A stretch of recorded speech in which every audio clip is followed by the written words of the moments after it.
Si alguien nos preguntara cuál es el versículo más importante de la Biblia, ¿qué responderíamos? Dado que no soy adivino, no puedo responder por todos, pero creo que nuestra respuesta estaría claramente condicionada por aquello a lo que consideremos prioritario. Si alguien piensa, por ejemplo, que las riquezas materiales son la mayor bendición que podemos recibir de Dios, seguramente su versículo favorito en la Biblia dirá: prestarás y no pedirás prestado, que el Señor te ponga en primer lugar y no en último, y que siempre estés por encima de los demás, como dice Deuteronomio 28:13. Si alguien pensara que la promesa de salvación es la promesa más grande que tenemos de Dios, seguramente respondería citando Juan 3:16: de tal manera amó Dios al mundo que ha dado a su Hijo unigénito para que todo aquel que en él cree no se pierda, mas tenga vida eterna. Si alguien más pensara en la bendición de la salud como el supremo bien, seguramente diría: ciertamente llevó en nuestras enfermedades, sufrió nuestros dolores, y por su llaga fuimos nosotros curados. A pesar de su disparidad, todas estas respuestas tienen cuando menos algo en común, y es que todas aluden a promesas divinas. Dudo que haya un versículo más importante que otro en la Biblia, porque Pablo nos dice que toda la escritura es inspirada y útil, solo que esa utilidad se hace más evidente en algunos casos que en otros. Algunos textos son sorprendentemente didácticos y extensos en su temática, y el Salmo 15 es un buen ejemplo de esto. Como una brújula, este salmo apunta exactamente a los 4 puntos cardinales de la mayordomía total. ¿Cuáles son esos puntos cardinales? Veamos las respuestas que el texto nos ofrece. Hermanos, estamos empezando un año nuevo, y siempre que tenemos la bendición de empezar un año, significa una oportunidad para tomar decisiones que pueden marcar el resto de nuestra existencia. Algunas personas redescubren la importancia de cuidar la salud, de mejorar la calidad de la alimentación, de hacer ejercicio, y se comprometen con esa tarea. Otros entienden que necesitan crecer en su relación con Dios, leer su Biblia, orar más, y por eso se suele decir que los libros más leídos de la Biblia son Génesis y Mateo, porque la persona empieza con su compromiso de lectura y al paso de los días, de las semanas, empieza a decaer en su interés. Otros pueden pensar en sus relaciones, y de esa manera podemos tomar decisiones que tienen que ver con las cosas que consideramos importantes. Pero podemos caer en una situación en la que estamos microgerenciando una serie de asuntos aislados y separados. La verdad es que todo esto tiene que verse a la luz de la mayordomía cristiana, que es esta convicción de que todo pertenece a Dios y tenemos que administrar lo que recibimos de Él para gloria suya y para bendición nuestra. Cuando vemos nuestra vida desde una perspectiva de mayordomía, de que no somos dueños de nada, ni del tiempo, ni de las capacidades, ni del dinero, ni de nuestro propio cuerpo, sino que Dios nos ha prestado estos recursos para que seamos bendecidos, para que seamos bendición y para que su nombre sea glorificado, entonces podemos ver cada uno de estos elementos como parte de un todo bajo la soberanía divina. Así, el esfuerzo de hacer ejercicio, de comprometerse con mejorar la actividad física, no solamente es un asunto de salud o de estética, es un asunto de mayordomía, es un asunto por el cual vamos a darle cuentas a Dios. Hace unas semanas recibimos una triste noticia, y fue la muerte del doctor Patricio Carter, que fue director del seminario de Lomas Verdes. Murió de más de 90 años, y en su tiempo de profesor él compartía con sus alumnos un curso que se llama Disciplina Cristiana, que tiene que ver pues con las disciplinas cristianas de la oración, de la lectura de la Biblia, del testimonio, pero también tenía que ver con la mayordomía del cuerpo. Y los que tomábamos su curso, al menos durante el curso, teníamos que salir a correr en las mañanas, hacer ejercicio como parte de las tareas. Después supimos la razón por la cual el hermano enfatizaba tanto eso. Resulta que su padre murió por un problema de insuficiencia respiratoria, y dice: yo vi su terrible agonía, dice, y yo le pedí a Dios que no me permitiera pasar por lo mismo, y que le prometía que iba a ser mayordomo de mi salud. Y era un hombre que corría, era muy delgadito, su constitución era bastante delgada, pero un hombre que se esforzaba mucho en el ejercicio, marcado por la experiencia de la muerte de su padre. Pero cuando más allá del temor o más allá de reconocer la necesidad de hacer tal o cual cosa, vemos todo esto en el marco de la mayordomía cristiana, entendemos que forma parte de un todo, razón por la cual Dios nos puso en este mundo para ser administradores de los dones de su gracia. Pero en este salmo, hermanos, encontramos que el salmista utiliza el texto como una brújula para apuntar a los 4 puntos cardinales de nuestra mayordomía. Primero en primer lugar apunta a nuestra relación con Dios. Empezando por las definiciones, por mayordomía se entiende el concepto bíblico que cifra la responsabilidad de administrar lo que hemos recibido de Dios. Esto significa, en pocas palabras, que toda bendición, la vida, la salud, los bienes materiales, las capacidades personales, etc., nos son entregadas por Dios en una moneda que tiene 2 caras. Una cara se llama privilegio y la otra se llama responsabilidad. Trágicamente, esta convicción había sido relegada a lo largo de siglos de la conciencia cristiana, hasta que hace 200 años las iglesias evangélicas redescubrieron la importancia de la mayordomía hace poco más de 200 años. Pero volviendo a la pregunta, ¿cuál es el texto más trascendental de la Biblia? Es necesario decir que no es una pregunta ociosa. De hecho, fue formulada a Martin Buber, un teólogo judío del siglo pasado, uno de los pensadores más importantes del mundo judío, y alguien le planteó esta interrogante y dice que como respuesta Buber lo miró a los ojos. Buber era un hombre de una presencia muy impresionante, una barba larga, negra, una mirada, ojos oscuros, y entonces volteó a ver a su interlocutor y le dijo solemnemente en lengua hebrea, le preguntó: ¿cuál es el versículo más importante de la Biblia? Y Buber le respondió: Ani el Shaddai, yo soy el Dios Todopoderoso, Hithalech lefnai, ándate delante de mí, Vijiyeta mim, dice perfecto. En esta declaración, Buber unía a Dios y al hombre en el marco de la demanda divina de perfección.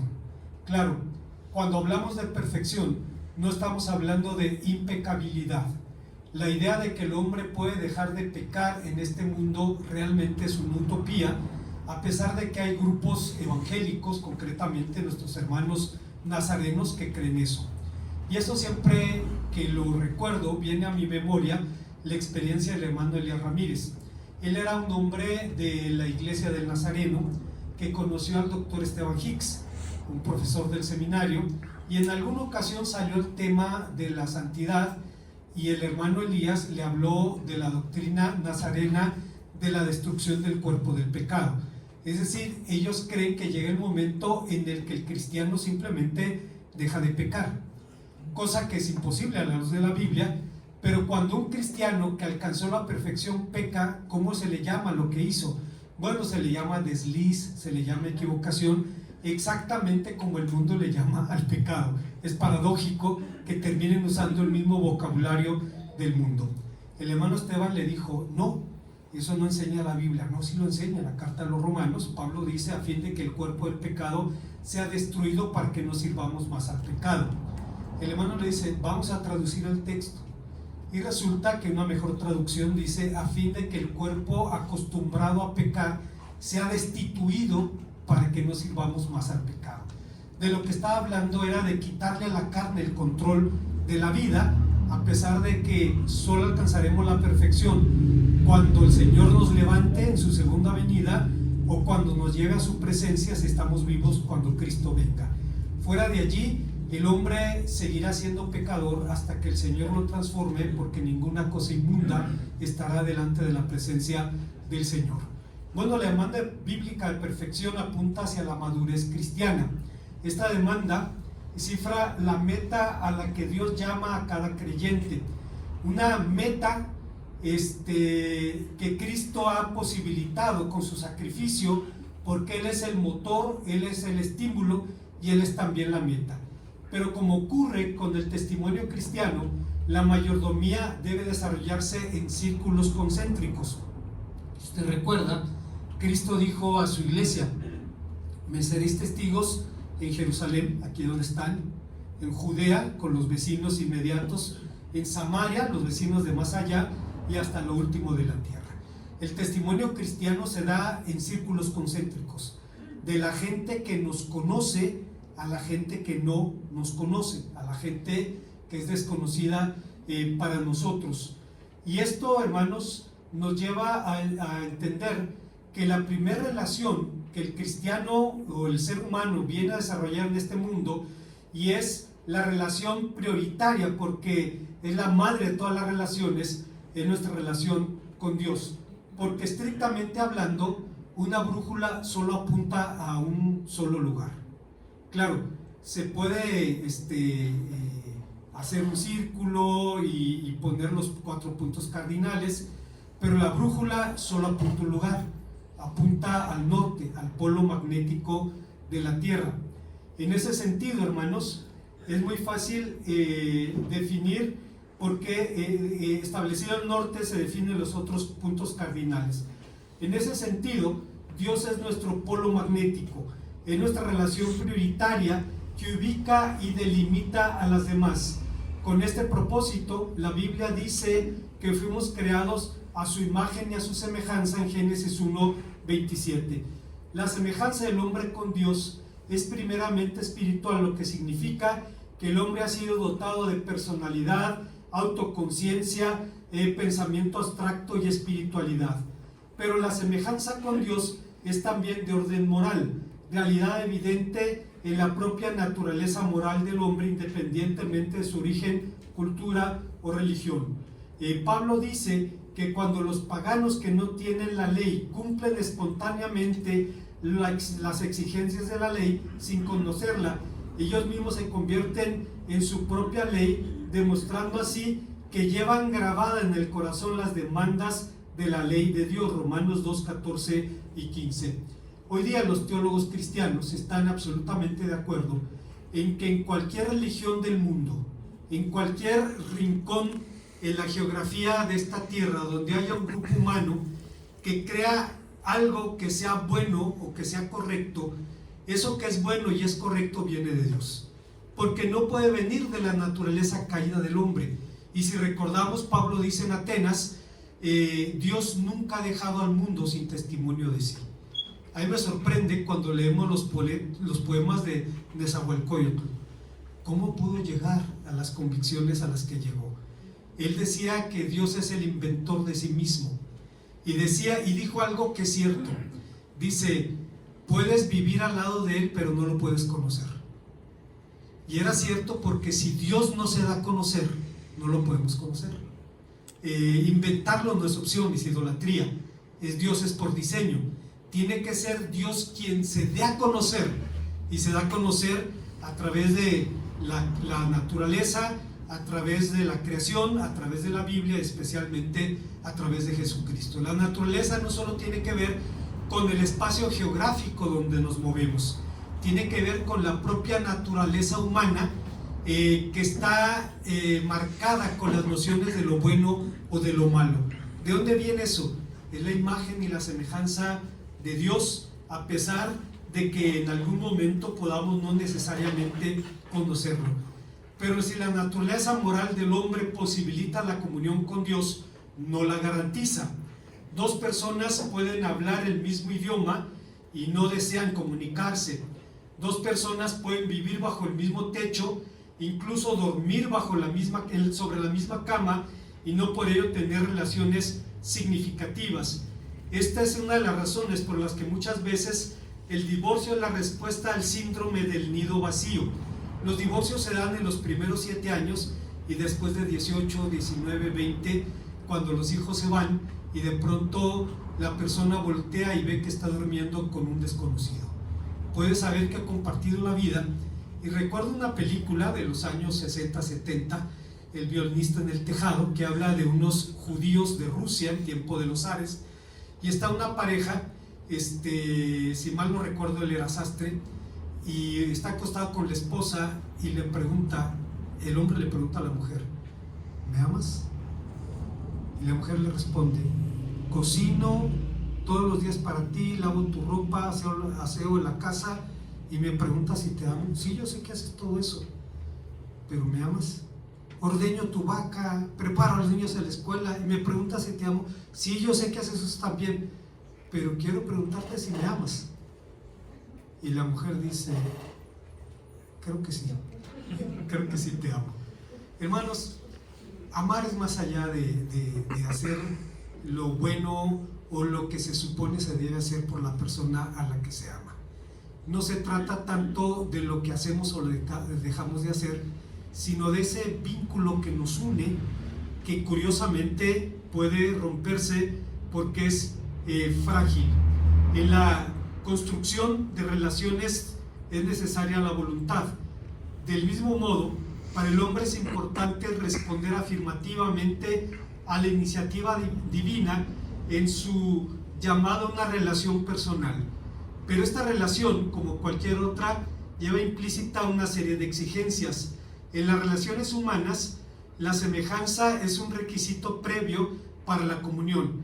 Es paradójico, pues, que incluso relaciones más profundas como el matrimonio ponen pronto en evidencia la enorme diferencia que nos separa, diferencias de género, de opinión, de formación, de gusto, etc.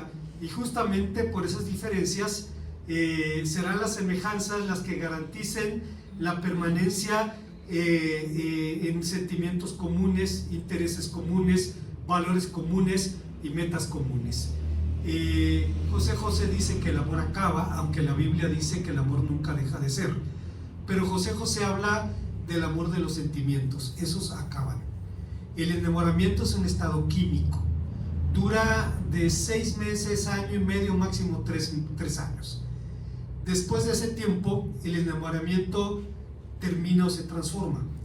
Es decir, termina la relación o se transforma en la decisión de compartir la vida con un ser humano que tiene defectos que reconozco, pero aún así existe la decisión, el deseo, el anhelo de compartir la vida con la persona a la que se ama. Eso hace posible que incluso una relación tan compleja funcione. Hace unos años una pareja iba a celebrar sus 25 años de matrimonio y me habló para pedirme que oficiara en la ceremonia, iba a ser aquí en el templo, y me preguntó si habría alguien que pudiera tocar. Le dije, bueno, depende de lo que quieran. No, pues nos gustaría piano, violín. Miren, hay una pareja rusa, los Shutko, Gennady y Natasha. Ellos pueden tocar, ellos tocaban en Plaza del Parque hace unos años, los sábados por ahí. Y entonces pues los invitaron, les pidieron que tocaran en su ceremonia. Ellos vinieron y tocaron. Y durante el sermón estábamos diciendo que el matrimonio es como 2 puercoespines que viven en Alaska. Nada más hay un agujero en la tierra y tienen que decidir qué van a hacer. Estar los dos en el agujero significa que las espinas de uno le calan al otro. Y nada más hay 2 opciones: aguantarse las espinas o congelarse afuera. Y entonces dice Natasha, así, y yo lo oí, pero es que este hombre tiene demasiadas espinas, dice. Estaba quejándose del marido, ¿no? Así es, pero el amor hace posible que la relación funcione. Si una relación temporal como el matrimonio puede traernos bendición y felicidad, ¿cuánto más una relación eterna? No debemos olvidar que Dios mismo usa la figura del matrimonio para cifrar la relación con su pueblo. La meta de la comunión con Dios apunta justamente en esa dirección. Decía el salmista en el Salmo 17, en cuanto a mí veré tu rostro en justicia y estaré satisfecho cuando despierte a tu semejanza. Carlos Spurgeon, comentando este texto, decía, dicen que cuando los bárbaros probaron por primera vez los vinos de Italia, quedaron tan encantados con su sabor y dulzura que no contentos con ir allí para buscarlos, decidieron conquistar la tierra que los producía. Así el alma sincera cree que no basta con recibir un poco ahora y luego otro poco de la gracia y del consuelo del cielo, en un comercio a la distancia con Dios y sus ordenanzas aquí abajo, sino que proyecta la conquista de la tierra santa, la fuente de la que proceden semejantes bendiciones, para que pueda beber del vino de ese reino. De lo que estaba hablando Carlos Spurgeon era de que cuando el hombre conoce a Dios, anhela conocerlo más. Y decía Jonathan Edwards, cuanto más ama un cristiano a Dios, más desea amarlo y más le duele descubrir cuánto no lo ama. Entre más odia a un cristiano al pecado, más desea odiarlo y más le duele descubrir cuánto lo sigue amando. Y decía, los mayores actos de esta tierra son como niños comparado con lo que seremos en el reino de los cielos.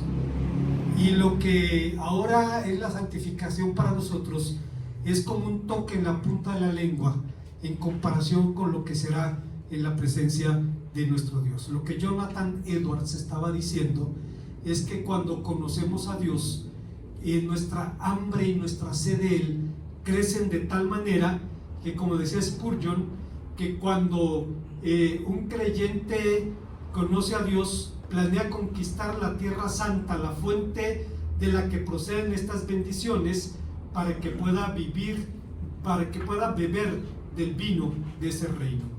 Esto nos lleva al segundo punto cardinal. La brújula de Dios apunta primero al mismo. Segundo, apunta a nosotros. El versículo 4, que nuestra versión traduce aquel a cuyos ojos el vil es menospreciado, es un versículo difícil de traducir.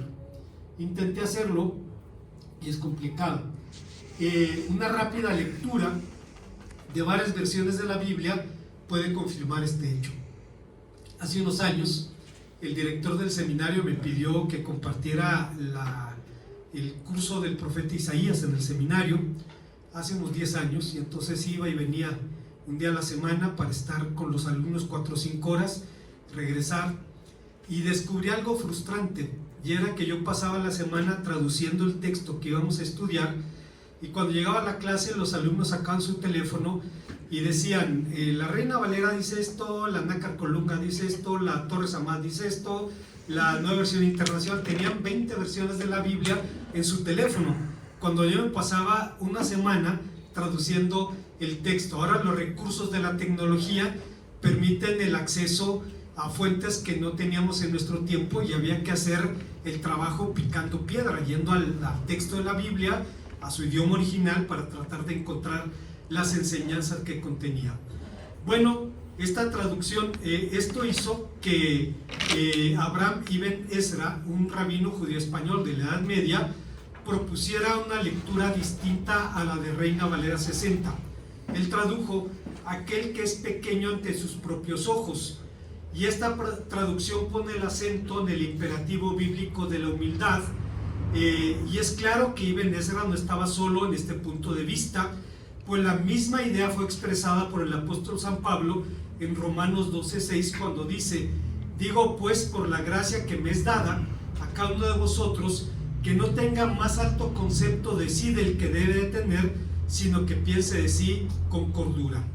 Esta afirmación nos enfrenta a una pregunta. El apóstol nos advierte sobre el concepto que no debemos tener de nosotros mismos. Pero ¿cuál es el concepto que sí debemos tener? Tal vez la mejor respuesta se encuentre en las palabras de Tomás de Kempis. Tomás de Kempis fue un monje de la Edad Media, era un amanuense, si mal no recuerdo, escribió 14 veces la Biblia a mano, completita. Y debemos recordar cómo se hacían las Biblias en la Edad Media. Eran joyas en sí mismas, una decoración impresionante, y por eso las Biblias se encadenaban en las bibliotecas para que no se las fueran a robar. Eran ladrillos de este tamaño, y las personas no solamente se recreaban en el texto, sino también en las ilustraciones. Tomás de Kempis fue uno de los hombres que mejor conoció el corazón de Cristo. Su obra máxima, La imitación de Cristo, fue el libro devocional de Martín Lutero, de Juan Calvino, de Carlos Spurgeon, de Martin Lloyd-Jones, y es uno de los libros favoritos de un servidor. Si no lo ha leído, déjeme felicitarle, porque el día que usted lo lea va a recibir una gran bendición de Dios al considerarlo. Si tiene 100 pesos, vaya a una librería católica, lo compra en papel, y si no, descargue el PDF, La imitación de Cristo de Tomás de Kempis, Kempis con K, y va a encontrar una joya allí. Bueno, Tomás de Kempis decía: no eres más porque te alaben, no eres menos porque te critiquen, eres lo que Dios dice que eres y nada más. De modo que para ayudarnos con nuestra relación al prójimo, la ley de Moisés contiene un mandamiento tan instructivo como desafiante: amarás a tu prójimo como a ti mismo. ¿Cómo podremos poner en práctica este mandamiento? Rambam, otro judío de la Edad Media, decía: es imposible para todos, incluidos los hombres más santos, sentir literalmente el mismo amor por nosotros que el amor por nuestro prójimo. La ley no demanda de eso. De hecho, si alguien está en peligro, su vida tiene prioridad sobre la del otro. Más bien, Dios demanda que deseemos que los demás disfruten el mismo éxito y prosperidad que deseamos para nosotros mismos, y que tratemos a los otros con el mismo grado de respeto y consideración. Según la ley de Moisés, si la vida está en peligro, usted tiene derecho a la autodefensa, incluso cuando sea vida por vida. Si la vida de su familia está en peligro, usted tiene derecho a defenderla, incluso sobre la vida del otro. Entonces nos permite ir ubicando lo que significa amarás al prójimo como a ti mismo. Rambam decía: consiste en que deseemos para los demás lo mismo que deseamos para nosotros, y que tratemos a los otros con el mismo grande respeto y consideración. Cristo lo planteó de manera muy sencilla en la regla de oro: en lo que los que quieras que los otros hagan contigo, hazlo tú con los demás. Cristo no se limitó a los deseos o a las buenas intenciones, sino a las acciones. Haz a los otros lo que quieras que los otros hagan contigo. Pero regresando a nuestro texto, es claro que ser pequeño ante nuestros propios ojos no constituye un elogio al sentido de inferioridad. Desmond Tutu, un obispo sudafricano que luchó contra el apartheid, le dieron el premio Nobel en el 84, contaba una historia de un hombre que creía tener un complejo de inferioridad y fue al psiquiatra. El psiquiatra lo escuchó y cuando terminó la consulta le dice: mire, su problema no es un problema de sentido de inferioridad, usted no tiene sentido de inferioridad, usted es inferior.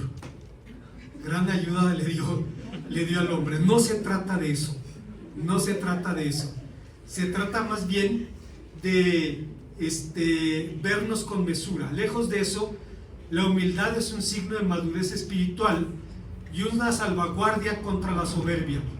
Esto porque desde la caída Adán heredó a sus hijos la ambición de ser como dioses, es decir, tomarse el lugar que le corresponde al Dios único y verdadero.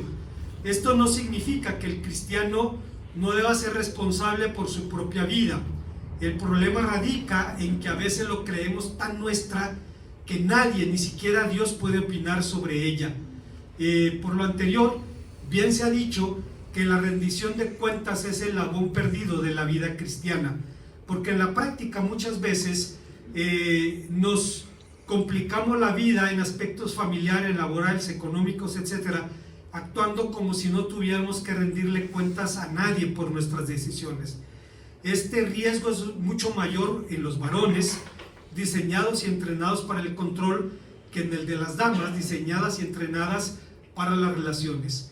En suma, la medida de la grandeza es el servicio, y una de las razones de la vida radican en ser útiles a Dios, útiles a nuestro prójimo y útiles a nosotros mismos, porque en este mundo hay personas que no le sirven a Dios, que no le sirven al prójimo, ni siquiera se sirven a ellos mismos.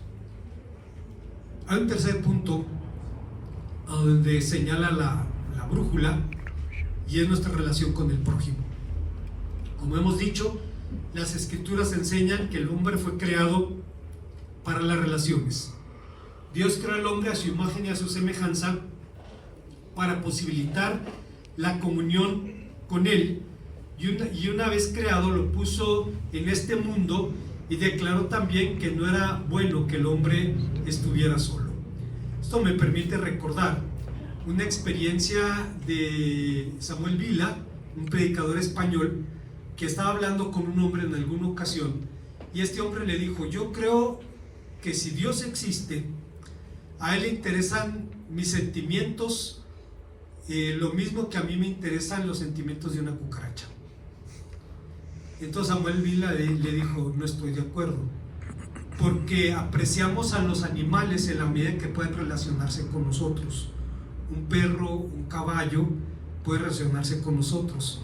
A veces nos llevamos sorpresas de algunos animales a los que consideramos demasiado independientes, los gatos. Mi hermana Elisa Mandujano tiene gatos, y tiene un gato que dice todos los días llegaba, le tocaba la parte baja del vientre con su mano y maullaba. Dice, lo hacía todos los días, llegaba, volteaba a verme, tocaba el bajo vientre y maullaba.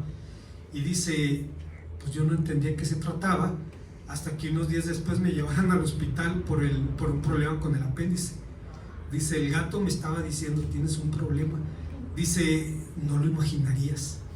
Pensamos, yo recuerdo una hermana, ya murió, hermana Marta Julia, decía, los gatos son una maravilla, usted no tiene al gato, el gato lo tiene usted. Y yo pensaba, qué de maravilloso hay en que te tengan de gato, ¿no? En que te tengan a las órdenes.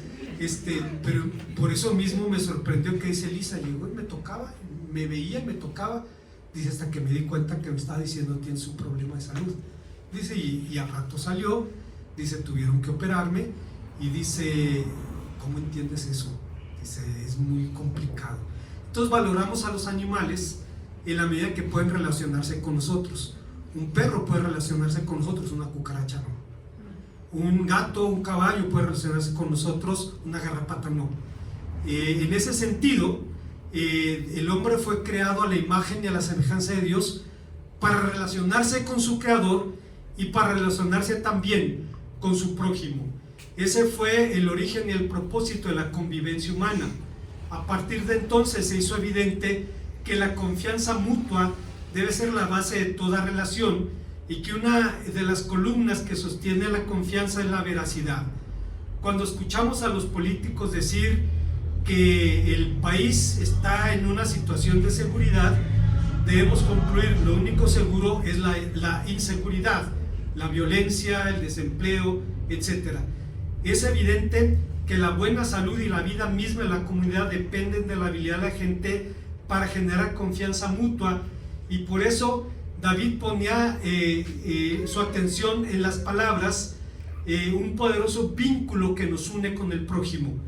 A la luz de la Biblia, la palabra es más que sonidos o signos, es más que un simple medio de comunicación.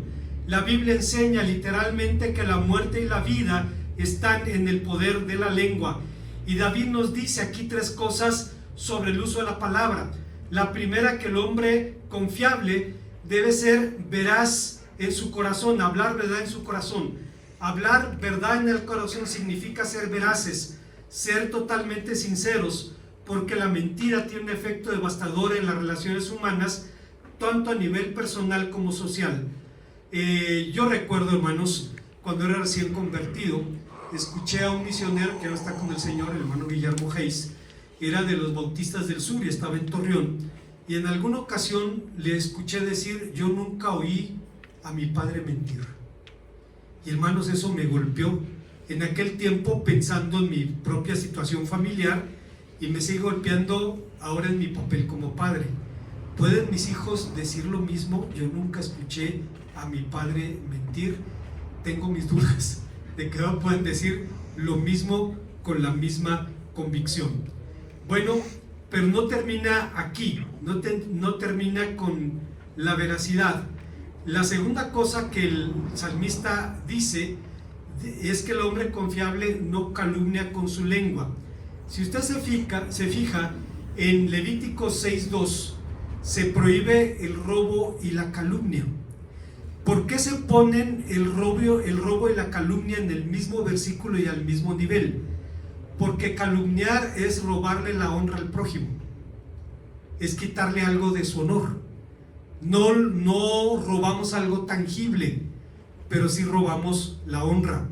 Una cuestión curiosa, hermanos, ya en cuadros patológicos, cuando una persona es narcisista, por ejemplo, si ya no puede controlar a la víctima porque se le salió de las manos, entonces va a tratar de controlar lo que los demás piensan sobre la víctima y va a tener un discurso que va a estar esparciendo, porque no puede imaginar un mundo en el que no pueda tener el control de la persona a la que dice que ama.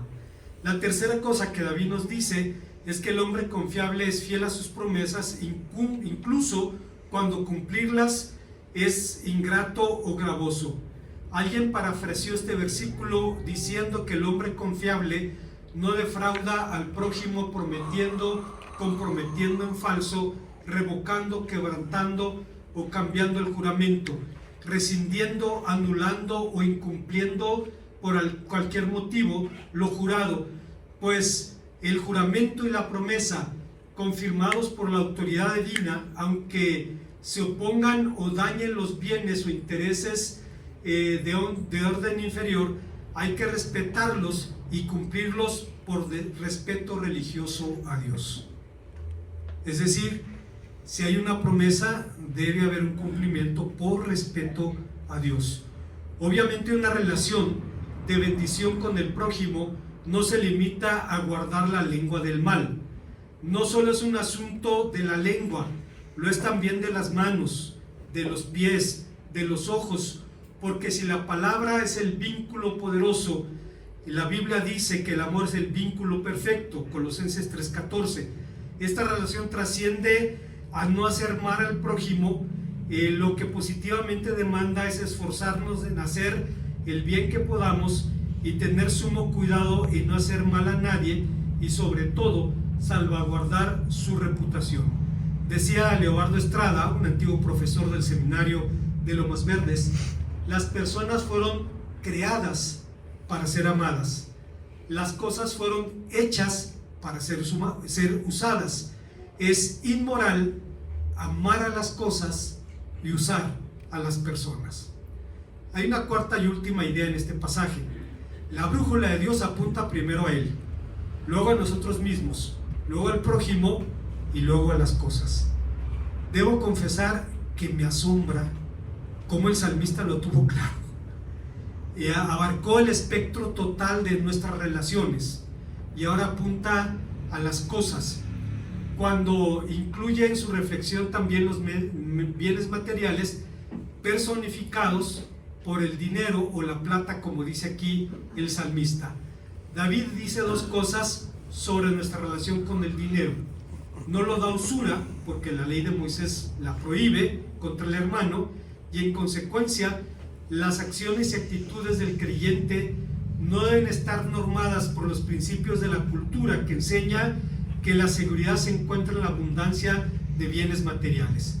Esto contradice a Cristo. Cristo dice: la vida del hombre no consiste en la abundancia de los bienes que posee. Lo dice en el Evangelio de Lucas. No resulta extraño que en la lengua del Antiguo Testamento el término que se traduce como usura se traduce también como mordida, porque usura es pegarle una mordida al patrimonio ajeno, comer parte del patrimonio del otro. La usura equivale a morder el patrimonio del prójimo. No codiciar ganancias deshonestas. La admisión de cohecho contra el inocente está prohibida en la ley. No fuerces el derecho, no hagas acepción de personas, no tomes soborno, porque el soborno ciega los ojos de los sabios y pervierte las palabras de los justos. Hoy día sabemos que los sistemas de justicia no administran la justicia, administra la legalidad. Justicia sería que el infractor recibiera lo mismo que provocó, pero bien pronto se descubrió que no era posible. Ustedes saben que la ley de Moisés heredó del Código de Hammurabi la lex talionis, la ley del talión, ojo por ojo, diente por diente, que era un concepto más pasivo que activo. Es decir, lo que quería señalar es que el castigo no debía exceder la culpa. Pero pronto los rabinos se dieron cuenta que era muy difícil administrar la lex talionis a rajatabla. Si por ejemplo yo me peleara con mi hermano Braulio, imagínense, sería una hazaña que yo le ganara a Braulio, y le dañara un ojo, y me aplicaran la ley del talión ojo por ojo y diente por diente, Braulio sale perdiendo, porque mi ojo es miope, el del no. Entonces mi ojo no vale lo que vale su ojo. Si le tumbara un diente, imagínense, sería una hazaña, ¿no? Pero supongamos que lo hiciera y me tumban el diente a mí, mi diente está cariado, el de él estaba sano. Entonces no se puede administrar a rajatabla, y buscaron la manera de administrar mejor la justicia. Bueno, la admisión del cohecho, por eso es prohibida la ley de Moisés. En el ámbito de un país o una cultura que lucha endémicamente contra la inestabilidad económica, el hombre de Dios no puede tomar al dinero como criterio último en la toma de sus decisiones. En síntesis, ambos señalamientos expresan una sola realidad: el imperativo de definir una actitud correcta, una ética personal frente a los bienes materiales. Y las razones son obvias, pues después de Dios, ¿sabe usted la segunda cosa a la que más habla la Biblia? Es del dinero. Para ponerle un ejemplo, la Biblia tiene 500 referencias directas a la oración y 2350 al dinero. ¿Por qué tan poca espiritualidad, diría alguien? ¿Por qué habla 500 veces de la oración y casi 2500 del dinero? Porque es la alternativa. O confiamos en Dios o confiamos en los bienes. Y Cristo lo plantea en términos de un dilema: no podéis servir a Dios y a la riqueza. No estoy diciendo que los bienes materiales sean una maldición, como decían los franciscanos y lo siguen diciendo. Las riquezas o los bienes pueden ser recursos que Dios nos da para administrarlos para su gloria, para bendición nuestra y para bendición del prójimo. A la luz de la Biblia, cada bien y cada don que Dios nos da deben ser vistos como una responsabilidad y administrados como un deber, como algo por lo cual tendremos que dar cuentas a Dios. Un pensador alemán del siglo pasado, Dietrich Bonhoeffer, lo planteaba en términos muy simples: el discípulo es quien consagra por completo su vida a Dios y a sus propósitos para este mundo, a los propósitos de Dios. Y la consagración completa significa que ha entregado a Cristo su vida entera, todo es y todo lo que tiene. De aquí en adelante tiene una relación directa solo con Cristo, pues puede que Cristo le devuelva las posesiones, como dice en Mateo 19:29, tal vez nada, tal vez parte, tal vez todo, de acuerdo con lo que sea necesario para llevar a cabo los propósitos de Dios en este mundo. Pero lo que sea que nos devuelva, nuestra relación con esos bienes recibidos no es directa, sino indirecta a través de Cristo, de manera que somos responsables ante Él por el uso de aquello que hemos recibido. Él tiene derecho absoluto sobre todas estas cosas. Bonhoeffer dice algo muy interesante, es impactante cuando lo leemos por primera vez, pero creo que es cierto. Él dice: la única relación directa que el discípulo tiene es con Cristo. Todas las demás relaciones, incluso con Dios, son indirectas. A ver, ¿cómo que una relación indirecta con Dios? Sí, porque oramos a Dios por medio de nuestro Señor Jesucristo. Y cuando Cristo hace el intermediario en nuestras relaciones, entonces podemos tener compasión, empatía, gracia, misericordia, etc. Es posible que en su enojo el hombre vea a su mujer o la mujer vea al hombre y recuerde que Cristo está en medio de los dos. Es posible que en su enojo el hombre vea al jefe, al compañero de trabajo, al competidor, y lo vea a través de Cristo y pueda verlo como un prójimo que está luchando por ganarse la vida, aun cuando tenga la intención de hacernos daño. Entonces, todo se media por Cristo y hace posible que el creyente pueda tener una relación correcta con todas las relaciones que también son asunto de mayordomía. Como conclusión, el propósito de este salmo es eminentemente ético.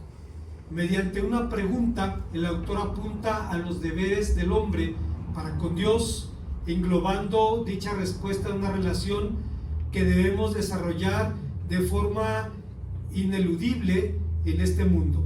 Sin embargo, no queda claro quién formula la pregunta en este salmo, y algunos sugieren el siguiente cuadro. Un grupo de peregrinos llegan a la ciudad santa, al tabernáculo, y entonces gritan: Señor, ¿quién entrará en tu tabernáculo? ¿Quién estará en tu lugar santo? Y en respuesta, posiblemente un sacerdote enumera las demandas morales que Dios hace factible, pero que hacen factible nuestra mejor relación con Dios. Los sabios de Israel dicen que Moisés recibió la ley en 613 preceptos y David lo resumió en 11. Es verdad, el Salmo 15 contiene 11 principios de observancia que David enseñó y enfatizó. Sin embargo, estos 11 principios apuntan claramente en 4 direcciones: hacia Dios, hacia nosotros mismos, hacia el prójimo y hacia las cosas. Y es aquí donde interviene la mayordomía como principio integrador de la vida cristiana.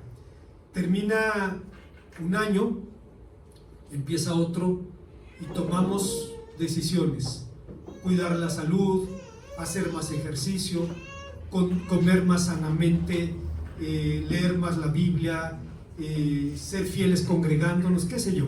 Cada uno toma sus decisiones, pero si no lo vemos en el marco de un todo, podemos microgerenciar cada asunto sin que ninguno se interconecte con el otro.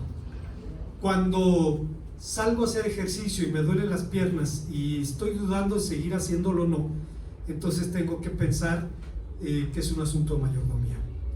El hermano Carter, cuando cumplió 90 años, un día llegó a su casa raspado de la cara, y la hermana se espantó cuando lo vio.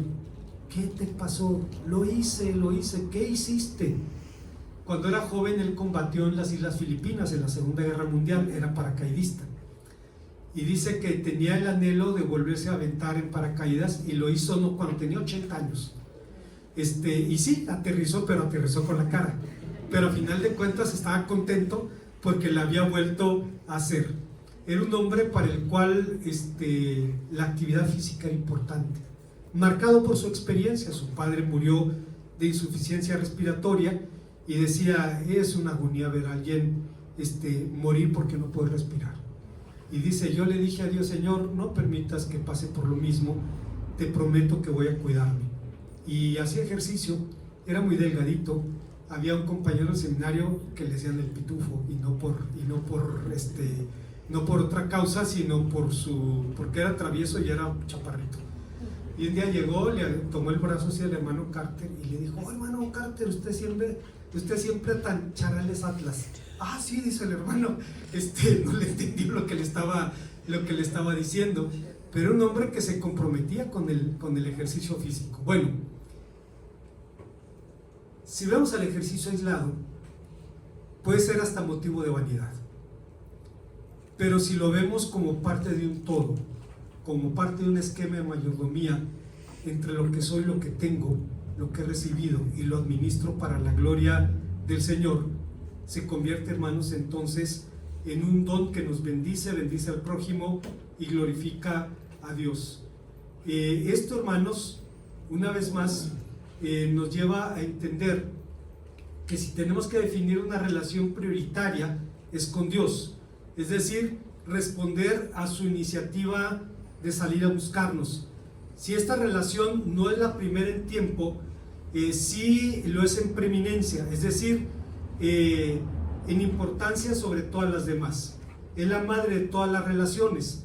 Debemos desarrollar también una relación con nosotros mismos, que se dice es la primera persona que descubrimos cuando entendemos que nuestra madre es una persona diferente. Mi nieta tiene 1 año y está en esa etapa del desarrollo del descubrimiento del yo. Al principio el bebé cree que la mamá y ella son uno mismo, pero pronto la mamá se desaparece y la criatura se angustia, y entonces está entendiendo que él es una persona y la mamá es otra persona. Nuestra relación con Dios no es la primera en tiempo, pero es prioritaria.